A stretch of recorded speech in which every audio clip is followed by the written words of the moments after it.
What's up, everybody? This is GreyMan here. How is everybody doing this Sunday afternoon? I hope everybody's doing well. Man, do we have a lot of things to cover. I'm going to briefly cover some of the topics real quick so that you guys know what this video will entail on the Sunday SHTF Report. We're going to go over things like, man, there's some crazy stuff going on. We're going to talk about possible Christmas lockdowns, mainly focused in the UK, but you never know how that can float over. We're going to talk about Fauci and his cruelty towards animals and some other interesting facts of what's going on with him. We're going to talk about secretly flying migrants over in the middle of the night, young children, if that doesn't draw your attention, gas inflation, permanent food shortages, canning groups. Yes, I said canning groups under attack on Facebook. Some interesting issues with Las Palmas, earthquakes and going on there that was sent to me by some folks. A lot of this has been sent to me by folks. People are sending me things. What else do we got? This massive caravan that broke through police lines to get to the U.S. We're going to just touch on the super rich and how something that's happened that's never been seen before since the history of our country. We're going to talk about also, for YouTube content creators out there, there's a thing that's getting really popular, which is YouTube hacks. Folks that are being hacked by clicking on certain information, and I'm going to show you a little bit of that and how it correlates with myself, and it might float with others. What else do I have? A trucker mandate, how the supply chain might be deliberate. The supply chain shortage might be deliberate, and how someone on might have accidentally said something. Man, what else do we got? That's the lava flow. I got some videos to show you. Man, there's just a lot of different things to go over, and I'm going to try to, we even have a syringe shortage, which might be, it doesn't concern me. The article focuses on the Charlie Victor, but I'm thinking about people with like diabetes and stuff like that who need insulin, which this could affect them. Now, that all being said, just to kind of give you guys an idea so that you guys stay tuned to listen to all these different articles so you have an idea what I'm going to be talking about, because I can only write so much in the title of this description. Hopefully you guys will stay tuned. That being said, I'm going to probably drop an Aussie channel link that I thought had some really great information. If you're in Australia, something for you folks to check out that channel if you're not aware of this channel just yet. And for some of you folks that are curious of what's going on in Australia, I'll drop that channel link as well as another link where I got some information, because we're going to touch on HAARP just for a second because it was brought to me by someone's attention. And I just want to make sure that's it. But the big issue that I have today is I have a company meeting that I cannot miss, and it starts at 6 p.m. usually when my premiere starts. So unfortunately, folks, I will not be in the premiere. I do apologize. Usually I try to do my best to be there. Unfortunately, this is going to be one of those times where I cannot be there in the premiere. So I do apologize. I'm letting you guys know now, and I'll also put a post in the premiere and kind of pin that to the top. But that being said, I want to thank everybody who is here. Appreciate every single one of you folks, and I'm pretty sure the mods will do a great job of moderating the chat. So please, chat amongst yourselves, and I will watch the replay myself when I get home this evening after this it's a mandatory meeting that we have to have. We got to get some things organized over at the shop. All right, so enough of me rambling. Let's go ahead and move forward and start jumping into some of these articles, right?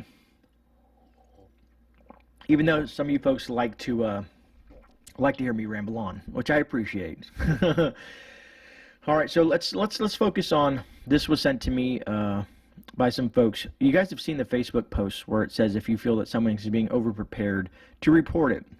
Well, now it's hitting the canning groups on Facebook, and I want to share this image that I have with you folks, just so that you know this is just not some made-up stuff. This is happening, and now they are focusing on canning groups here on the Facebook. And I know what you guys could probably be saying in the comments already, I can imagine. But let's go ahead and pull this up here so that you guys can see it. And I blocked some things out, in the way it was sent to me and stuff like that. And I think Mike also posted this over at Fieldcraft Survival. If you guys don't know who Mike is on Fieldcraft Survival. But anyways, I digress. But anyways, if you look at this picture here, it says canning simple recipes, food, gardening, preserving, and crafting group. So this is a canning group, simple canning group, food, gardening, and preserving, and a crafting group. And as you can see here, it says, has everyone seen this? My SIL got this warning in another canning group today. So it's not just this canning group, it's multiple canning groups. And it says, are you concerned that some people, someone you know is becoming too prepared? We care about preventing extremism on Facebook. Others in your situation have received confidential support. How can you help? And of course, get support. So they've made it commonplace with Facebook for you to report people that are into prepping or preparedness groups, survivalist groups, bushcrafting, and so on and so forth. And now, if you're into gardening or canning or anything for self-preservation, self-sufficiency, and so on and so forth, they're calling you an extremist. How's that for a can of worms, right? So quite concerning. Just wanted to share that with you folks because a lot of you folks out there are canners and gardeners, as is myself. So yeah, I don't know what else to say about that other than to watch, stay vigilant and pay attention to stuff. But when I saw that, I was just absolutely floored because, what does it matter if folks want a can? I don't know. It's quite concerning, all in all, Moving on to the next thing. Where do we want to start out? So I kind of want to talk about the supply chain again. I know a lot of us talk about that a lot. But when someone says that the supply chain may be something that's deliberate, when someone goes on record and says that, that's quite concerning as well, right? So let's pull that article up. I think this one's from Zero Hedge. All right, so it says, Martin Armstrong, are the U.S. supply chain disruptions deliberate? It says Deputy Treasury Secretary Wally Ademiao, and I'm going to butcher that last name, that's what I do, may have accidentally leaked the cause of America's supply issue. Now, of course, everything is open to speculation, so don't, you can't say this is actual fact, but this is what's being stated. It says the Deputy Treasury Secretary accidentally leaked that. I already said that one. Stop repeating, Gray. The reality is the only way we are going to get to a place where we work through this transition is if everyone in America and everyone around the world gets, victored. Ademo admitted in an interview with ABC News, the three-letter mass media companies. He states, starve them out. Let me reiterate that, folks. Starve them out. The food chain, the food supply. You kind of get where I'm going at. Let the dissenters suffer. And those who bought into this agenda will turn against them. So he's basically stating here, starve them out. The people that are being prepared, folks like us, if they push hard enough, we will turn against ourselves and join them. Well, hopefully you guys won't. Hopefully you guys are prepared. Hopefully you guys got all your stuff in order, or as best as you can. But that is a warning to me, to us, to the community, and beyond, to the folks out there, that this might be a plan to starve them out and let us suffer. Just saying, folks. Anyways, basically everyone should give into the victor mandate or face the consequences. They are masking authoritarianism and utilitarianism. Me with words. The victor has not been mandated at a federal level in the U.S. yet, but it is apparent that the government plans to make life as difficult as possible for those who do not obey. What does that sound like to you, folks? Literally, what does that sound like? Where's our country headed? I ask this question all the time. Where's our country headed? What does that sound like to you? I know what it sounds like.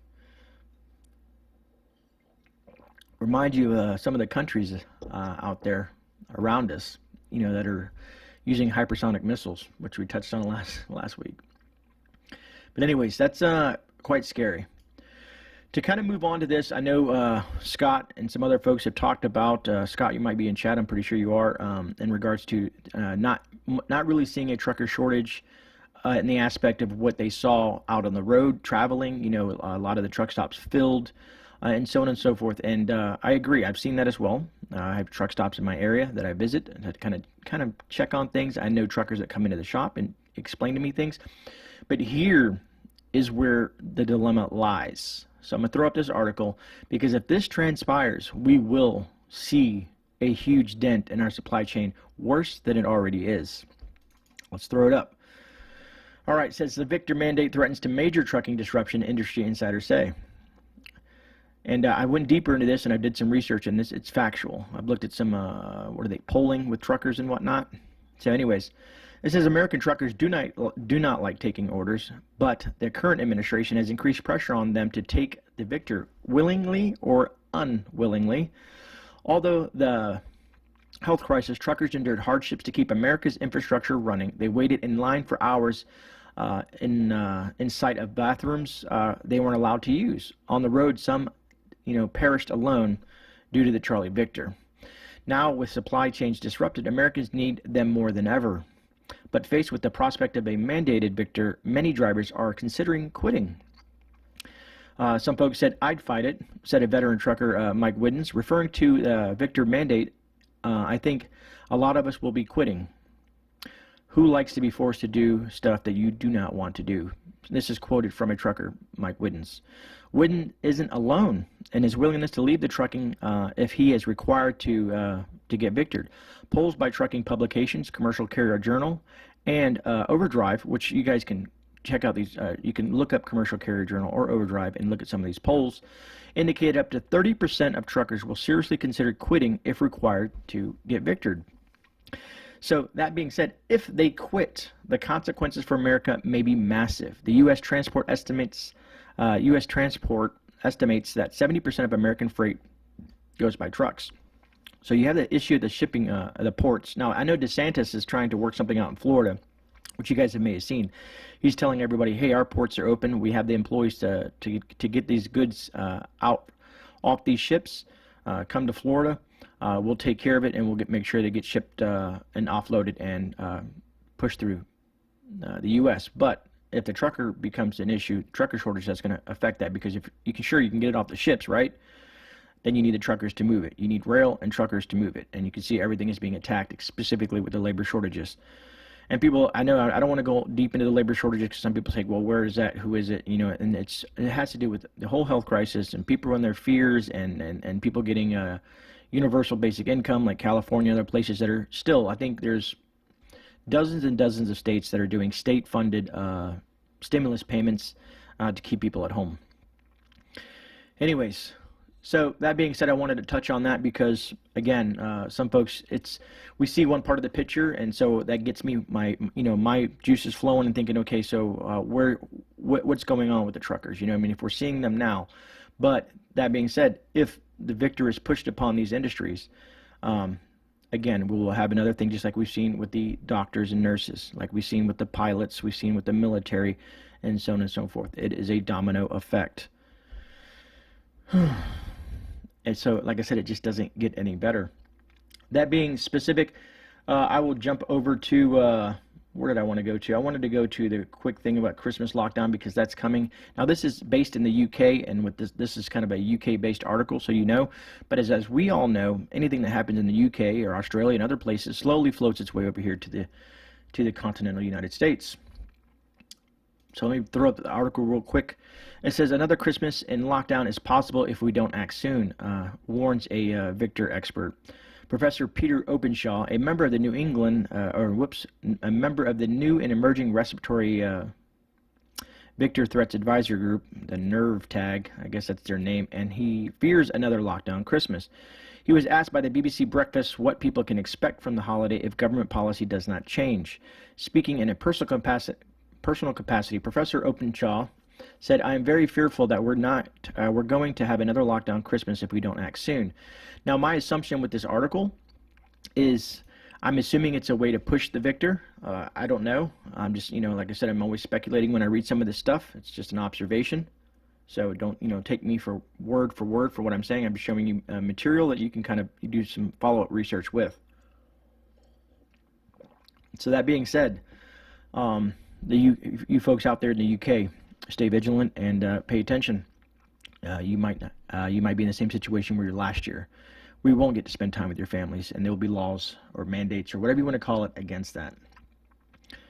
and possibly here in the U.S. I'm pretty sure as things are dropping off tremendously when it comes to the Charlie Victor, at least here in Florida and some other states. I know some of the more northern states, as the cold moves in and things mix in with the flu and all that season comes in, I've seen the numbers go a little bit higher, but all in all, the U.S. is on a downturn. We shall see how this fall plays out, because you never know. As we always think, oh, we're at the goalpost now, we're crossing that line, and then we get set back another 50 yards. All right, moving on to some of the other stuff I wanted to discuss here about the food permanent. Now, this is an older article. This was back in September, so I like to let people know that, but it doesn't go to say that this hasn't been said, and it's something to, again, why we prep, why we prepare, and why we do what we do. So again, the title of this article here, it says, food shortages could be permanent, warns industry body. Now, you can look this up. I think if you type in these specific words, it'll take you to the article in the BBC News. And of course, they're blaming it on, again, labor issues, trucking issues, and so on and so forth. But some of these industry leaders say it could be permanent. Now they're trying to say that don't be scared. Don't be scared. Permanent aspect is the cost of goods may be going up and staying up. So, you know, what you normally pay, when you used to pay a couple of bucks for a pack of bacon and you're now used to paying $10 a pack of bacon, that might be the new normal, as they like to call it. So the shortages might be permanent from from their perspective. Possibly, I don't know. If you guys watch Christian the Ice Age Farmer, he did some really good videos this week and elaborated on a lot of different things. I watch his content along with a lot of other folks' content because they have valuable information and they have more resources than I do, being that the size they are and the access that they have to certain places and things that they can show to us, the viewers. But just be warned, like it says in the article, food shortages could be permanent. Just imagine that. Does it get any better, folks? It does not. Again, I've said this early on. I've said this in a couple live streams and some other videos that I've done. I don't see anything being alleviated anytime soon. And even with industry insiders, economists, they're all saying the same thing. They do not see anything getting fixed. Matter of fact, if some of you were able to digest and watch that CNN, town hall with what's his name in it, Corn Pop, and he specifically said stuff about, the gas is not going to come down anytime soon. There's a couple things I could do, but I'm waiting on the Saudis and blah blah blah, and I can tap the U.S. reserves, but I guarantee he's not going to do that. And so again, and basically in that sense, he stated, we're dependent on somebody else. We're dependent on the Saudis. Whatever the Saudis decide to do. Sure, they're part of the U.S. Conglomerate of things. But that being said, what about if they say, well, we can produce this much, we need stuff for our own countries, or, China or Russia is offering us more money. How does that all play out? Who knows? I'm just saying it's something, to be aware of. Speaking of which, let's talk about gas, right? And here, I want you to pay attention to the dates on this, okay? So let me throw this up here. And it says gas inflation kicks drivers in the pocketbook. All of us. The average person in the U.S. is now paying $17 more for a fill-up. $17 more for a fill-up. I don't know how many times you fill up during the week, your travel times, your distances, if you got to pick up kids, you got to work. All that stuff culminates into one huge situation. You're paying more at the pump. Anyways, diving into this article, says gas prices are the highest they've ever been in 7 years. And they're going to keep on climbing through the winter. So it's not stopping, folks. They are going to keep rising. It's not going to stop. Matter of fact, there was a place in California that was stated on one news article that I read that gas there in this specific area in California was $7.50 a gallon. $7.50 a gallon. I think it was like $7.59 or something like that. But think about paying $7.50 a gallon. That's going to eat away into your budget. And some of you guys that are on limited incomes, let's say you're retired or you're on Social Security or whatever, you have a fixed income. And these things will create havoc on your budget, no matter how you look at it. So they're going to force you, basically, if you can't afford the gas, you want to stay home because they want to force everybody into these electric vehicles. And he even went into saying that, too, because if you notice some of these big manufacturers saying, we'll change half our vehicles produced for the next few years. We're going to start producing electric vehicles, and they'll make gas vehicles or diesel vehicles or anything that's, carbon emission-based vehicles. I like how I like to say that. But anyways, they'll make them so expensive that most folks won't be able to afford them. Anyways, it says across the entire United States, current average price for a gallon of gas is $3.37. I think here it's $3.29, which it just keeps on raising every few days. The last time it averaged, it was $3.37 a gallon, which was September 17th, 2014. And guess who was in power on 2014, in September of 2014? You guessed it right. Good old Obama. Obama was in charge then. And who do we have now? We have the crony. We have his crony, Corn Pop, running the show. And now we're at an all-time high. Anyways, and maybe I'm misspeaking about the all-time high because it's going to get higher. But anyways. And this was, it says, according to records kept by AAA. Now, check this out. The lowest average for gas since that time was $1.76, which was good times. Good times. $1.76 a gallon was awesome, which is April 29th, 2020. You may not like the man, or you may love the man, but regardless, his policies and his administration brought gas down to $1.76. $1.76. Because in 2020 of April, the previous administration was in power, and their legislation was pushing through, and we were looking for self-reliance on our own country. We weren't looking elsewhere. Just want to state that. I don't know where your political views fall. You know, I try to be impartial to that as best as I can, but you guys know where I stand. If you guys see the documents behind me, you know what's up. If I piss anybody off, I apologize, but that's just my opinion, and we're all entitled to those opinions. All right, moving on from that, man. And I got so many different things I want to go. I'm just making sure before I get into the whole caravan thing, you know, I'm kind of going through the big stuff in the beginning and then moving on to the other thing. But anyways, let's talk about the super rich real quick. This will just take a second because who cares about the super rich? But as you saw in a lot of other channels, they're trying to get rid of the middle class.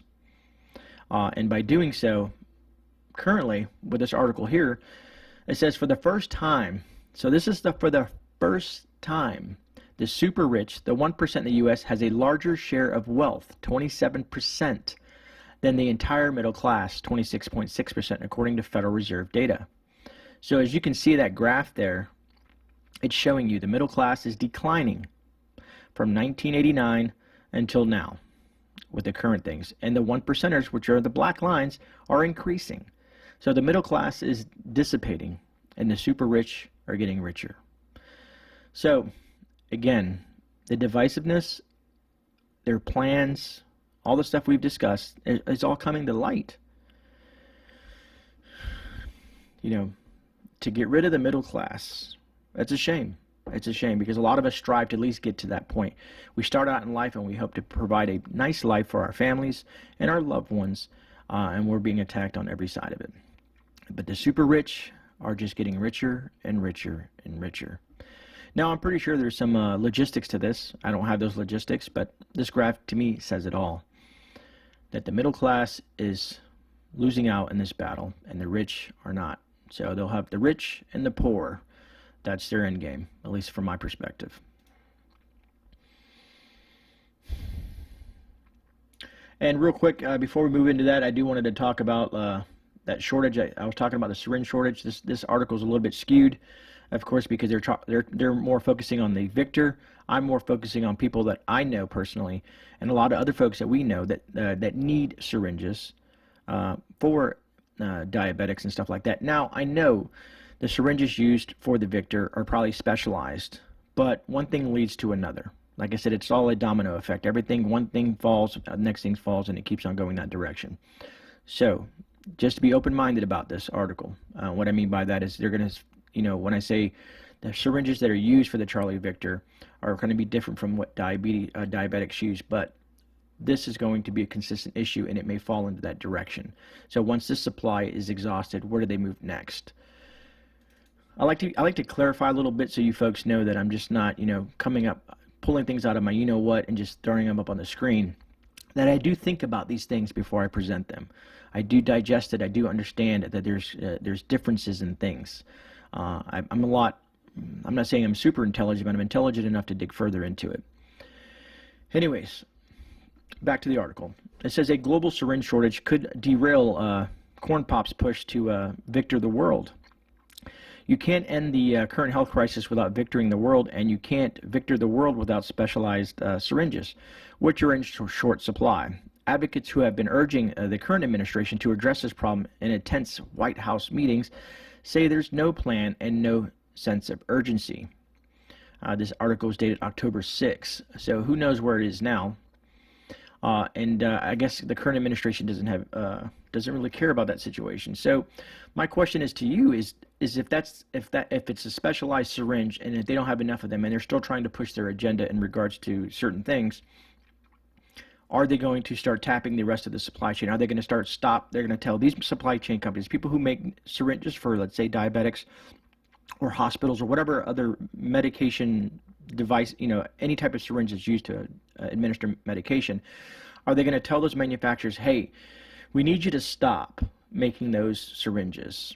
And we know that this is going to affect some people, but we need you to make these syringes because, of course, we know that there can be executive orders and powers that be can do this and say, we want you to make these specialized syringes instead because there's a shortage. Just something to keep an eye on. That's all I ever say. It's just something to keep an eye on. It's to, inform you folks that some of these things are transpiring. All right, moving on. Let's touch on this whole Fauci situation. We know, I'm surprised the man hasn't been, what is it called? Drawed and quartered. I can't think of the name of it at the top of my head. I'm pretty sure some of you guys in chat will. But this is horrifying. And there's two articles associated with it, because the one article kind of touched on it, but the other article actually talks about the money, and it has a picture associated with it, which I want to show you folks. Now, I love pets. I love my dogs. I love animals. And here's the ironic thing before I get into the article, is you figure, what is that organization called? PETA, whatever they call themselves? You'd figure they would be all over this. But being that they usually fall on the left side of things, I don't see them doing anything just yet. I'm curious to see if they're going to get involved, if they're going to make some sort of publication, if they're going to make some sort of protest and whatnot. I don't know. I'm curious because animal equal rights, right? That's what they preach. Unfair treatment to the animals and experimentations and whatnot. Let me throw the article up. It says 24 lawmakers ask Fauci about cruel dog experiments under the NIAID. A bipartisan group of lawmakers are demanding answers from the top infectious disease expert, Fauci, over reports that an institute under his leadership funded cruel dog toxicity experiments in dogs. Of course, we all know Fauci is the director of the National Institute of Allergy and Infectious Diseases, a division under the NIH, which is the National Institute of Health, which we've all heard about many, many times over the last almost 2 years now. But it's so, anyways, I get carried away sometimes. But the document showed that NIAID spent $1.68 million of your taxpayer funds for animal experimentation. The tests were conducted between October 2018 and February 2019 at the SRI International Research Group, headquartered in Milano Park, California. I like to express that. Nothing against you Californians. You guys know that I love you to death. It's the other Californians that create some of these issues, like the great pork apocalypse that I wanted to discuss, but I didn't put it up here yet because I'm digging into it. They call it the Great Bacon Crisis. Anyways, maybe someone else has already touched on it. The experiment involving injecting and force-feeding 44 beagle puppies, which beagles are adorable puppies, great for hunting and stuff like that, make great, man's best friend, between 6 and 8 months old. So these were puppies between 6 and 8 months old, little guys, with an experimental drug for several weeks before killing and dissecting them. There was also an experimentation on mice. Now, maybe some of you guys love mice. I don't know. I prefer don't, because they mice and rats carry diseases and they affect our food storages and whatnot. So I don't care about mice. That's me personally. Maybe I'll get slammed for it. Anyways, in the follow-up article, this kind of shows you the way the dogs were positioned, and it goes in a little bit more detail.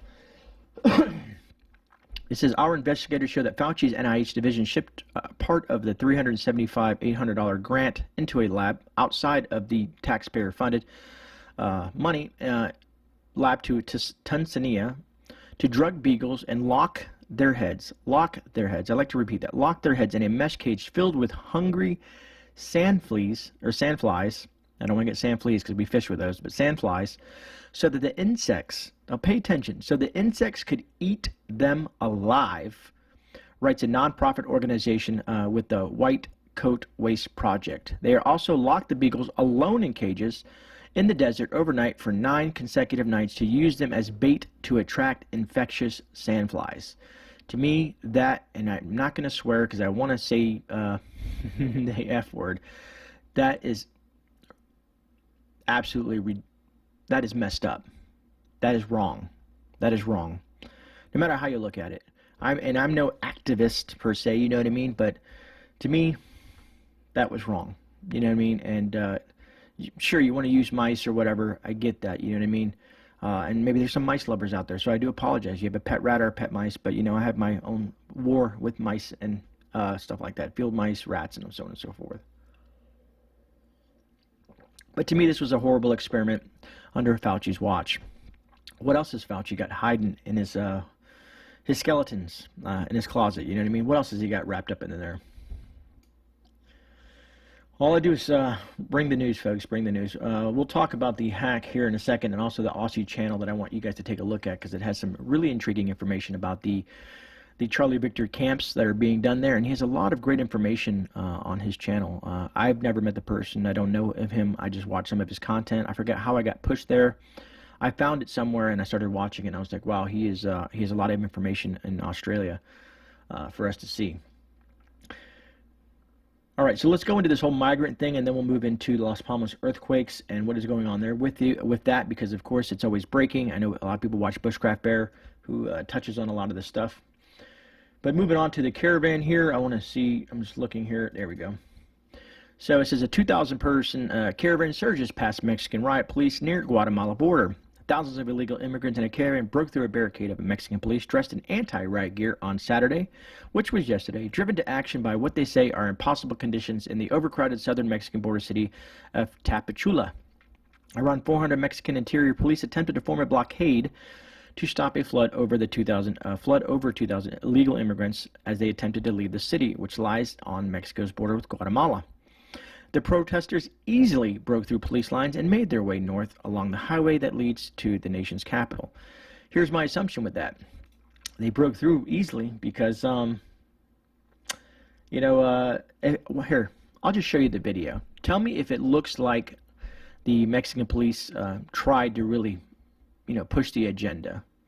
So I'm going to throw up this video real quick and we'll take a look at that. And here we go with that.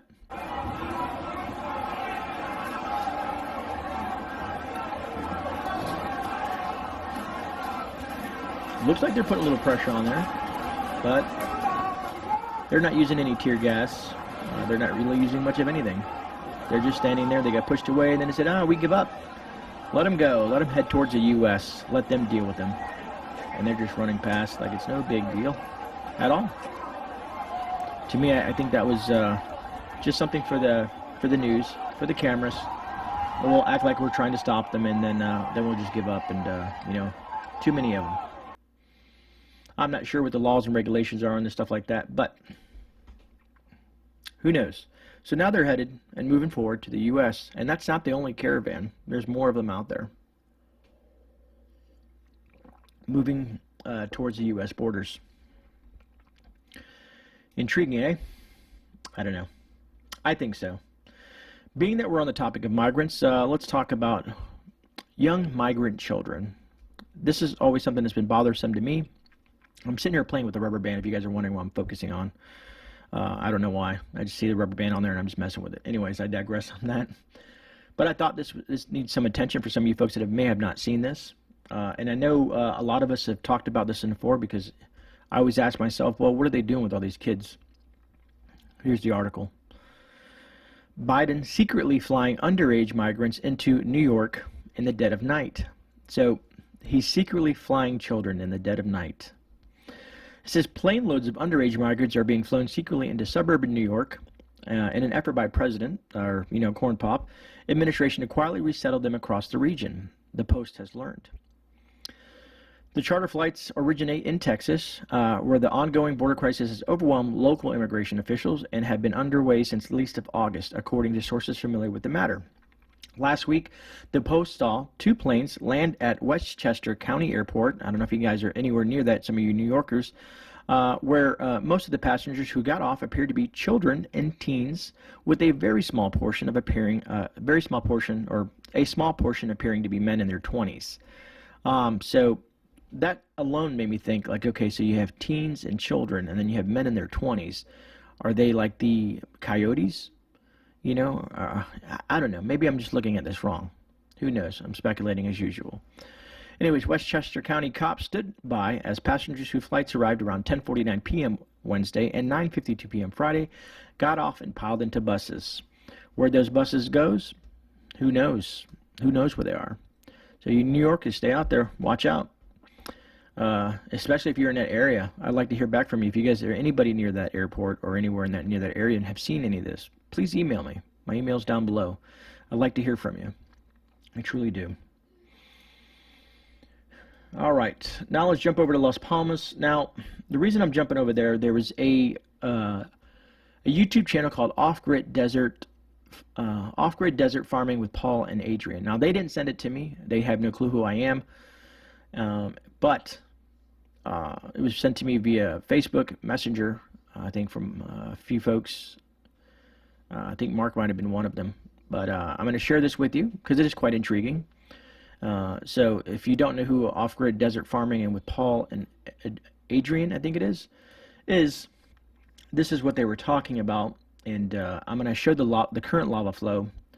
But it is a coincidence. It is pretty intriguing, to say the least, to be honest with you. Because earthquakes are emanating. And this is a website which I will link below so that you guys can check this website whenever you guys like. But I'll have the link below in the description so that you guys can check out this website whenever your earliest convenience.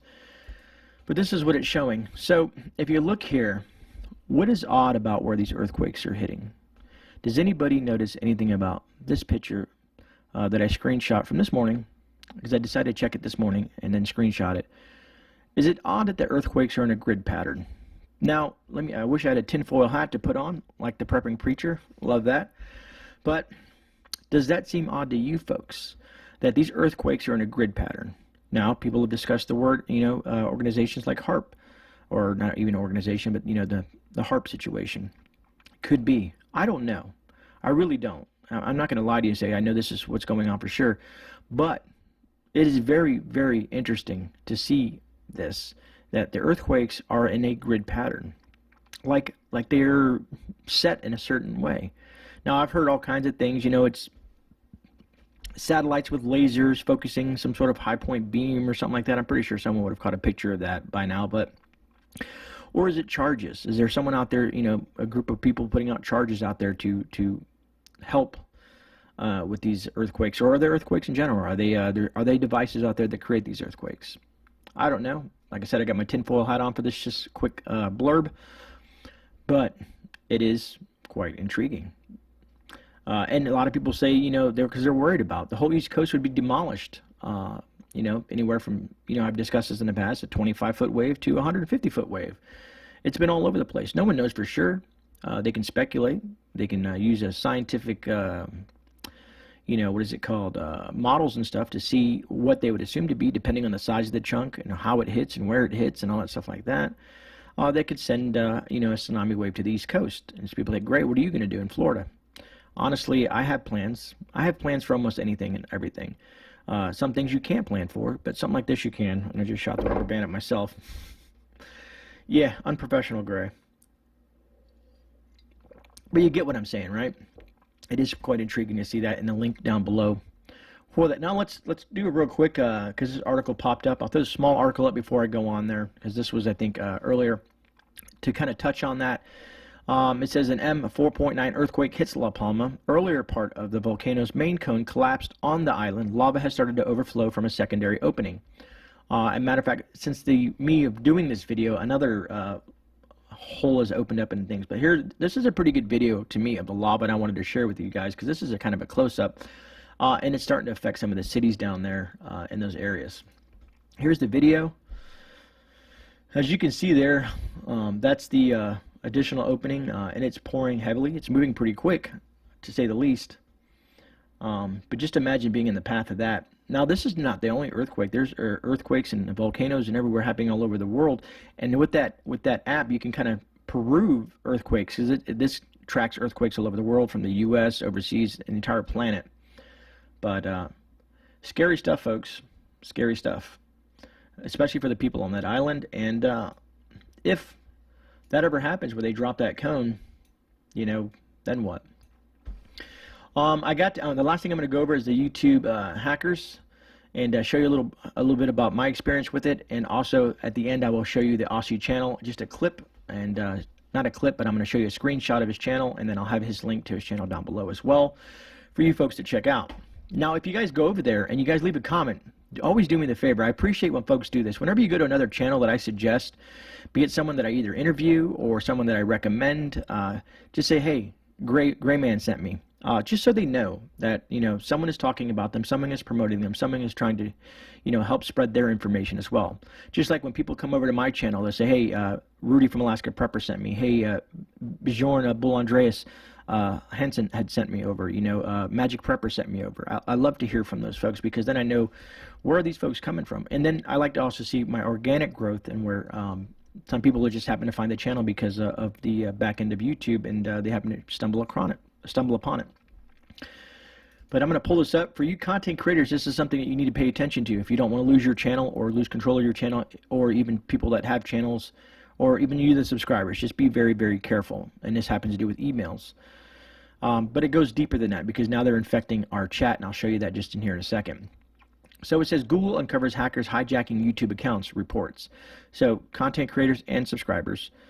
Google Threat Analysis Group has recently published a report detailing how over the past few years, phishing hackers have hijacked popular YouTube accounts to make money through cryptocurrency scams and other methods.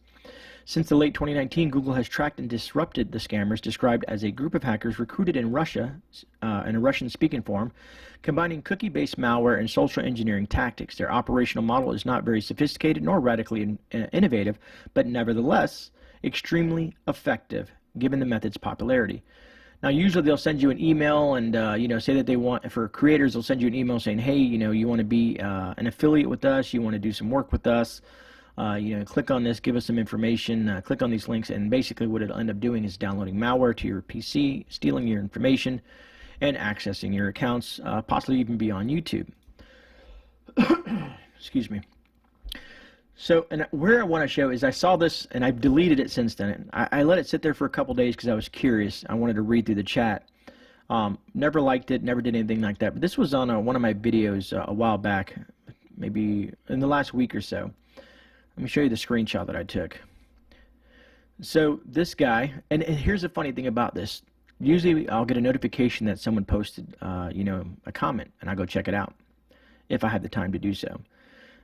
When this posted, all these replies, there was over 27 replies, none of them my subscribers. The person who dropped this this post or this comment, not a subscriber. None of these folks involved in here, as far as I know, are my subscribers. Maybe you are. If you are on this list, let me know. Anyways, and you can email me. I have my email. I'm not even going to go what I'm going to say, but anyways. But let me know down in the comments. And I don't want anybody to get involved in this, because who knows what they're going to try to push you into. You know, oh, well, go to this website, because they talk about going to some guy's website or going to something and clicking on stuff. Anyway, so I have removed it, but it says investing in crypto should be in every individual's list. In some months' time, you will be, I don't know, something with the decision you made today. Basically, they're trying to push you into the cryptoverse. Which made me think of this article that I just showed you. So that being said, something to be careful with, folks. If you see anything with crypto, you know, if it's not a trusted source, don't click on it. If you get a random email about crypto, don't click on it. Delete it. Send it to spam. Report it. Because if I'm talking about crypto or something like that, I'm going to give you a link that I got myself, that I've used, and something like that. That it's not some sort of crazy thing, some sort of scam or some BS. But usually I don't do that, because I'm not going to push anything on anybody. I'll suggest things, and it's up to you, the subscriber, the viewer, to make the decision upon yourself. Because crypto can be a very volatile market, and people don't have the finances to do that. Now, some of you do, some of you don't. To me, anybody who invests in crypto, like personally, I do.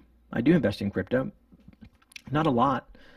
But for instance, let's say, if I have $100 that I can literally, that I can risk losing.